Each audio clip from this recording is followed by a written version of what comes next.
Hello friends, welcome to Creative Medicine.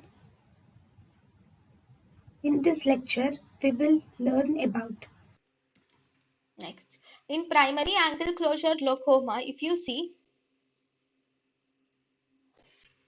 treatment, the treatment of primary angle closure glaucoma is we can do a laser peripheral iridotomy is done, followed by medical management and followed by surgery. But first line is primary laser peripheral iridotomy is primarily done.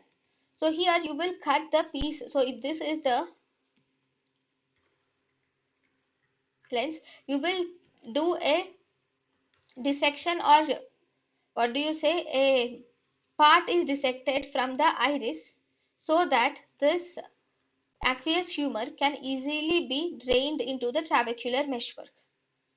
Because of this, angle closed angle can be removed so that the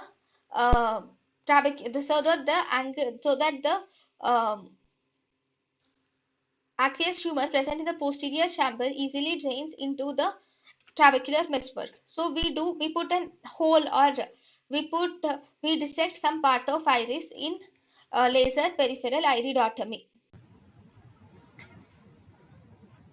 thank you and thank you for watching.